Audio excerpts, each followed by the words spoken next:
Welcome back. In California, a proposed ballot measure that would tax the wealthiest people in that state sparked some pretty intense backlash from a place that is rich in cash. We're talking about Silicon Valley. Supporters say the policy could generate billions of dollars and make up for an anticipated budget shortfall in the California healthcare system.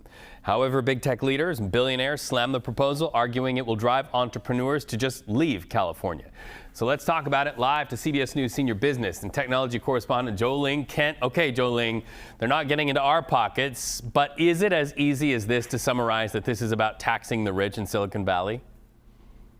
Reed, this is a really fundamental question of how to solve a problem here in California when it comes to healthcare and affordable healthcare. And this is really, if there are enough signatures and this does become a ballot initiative come November, this is driven by a union that is trying to make up what they call a gap in healthcare coverage and costs in the state of California. And the way it would work is California residents worth more than $1 billion would be taxed 5% of their assets would be taxed at a rate of 5%. And that could either be paid one time or it could be paid over 5 years. And it would retroactively, if passed, apply starting January 1st, which is in a couple of days. So the idea here is the reaction has been very strong and very controversial.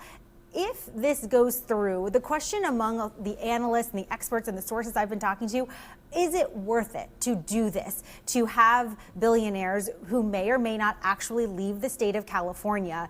Or is it worth it as in, this is something that some folks believe, billionaires should pay more taxes. And so it's a debate that has really sparked some, Twitter wars, Reed.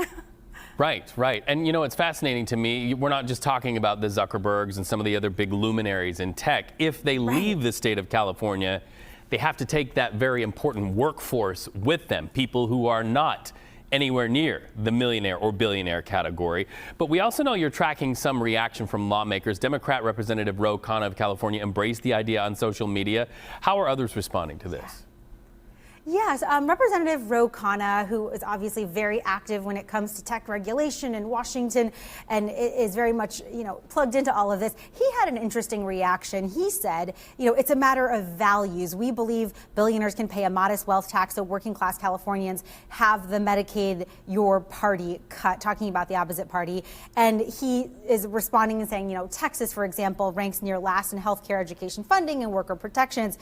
But then you have other people weighing in. Senator Ted Cruz firing back, and he's saying, please continue driving all the job creators out of California. He's referring to the fact that Texas has received a lot of, big time players when it comes to innovators, founders, tech leaders. And he says Texans are enjoying the prosperity. Then you have a more moderate, I would say reasonable voice in all of this. Alexis Ohanian of Reddit, always weighing in with the more nuanced view. He says we're absolutely going to have to figure out how our society adapts to a rapidly increasing wealth gap. It will be required to preserve a republic. But the answer, he says, Alexis Ohanian, is definitely not taxing unrealized gains. So this is a debate that has both financial and economic impacts as well as innovation. And as we look to what is happening between the U.S. and China when it comes to the race in AI and tech innovation, and even just small and large businesses doing business with each other,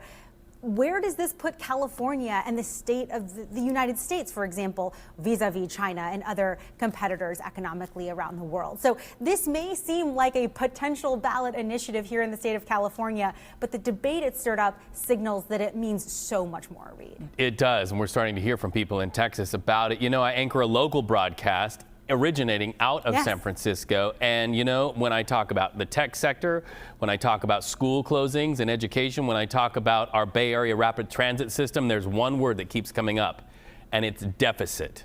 Fascinating to see people look for solutions. We'll see if this one works in a ballot measure. Jo Ling Kent, thank you so much.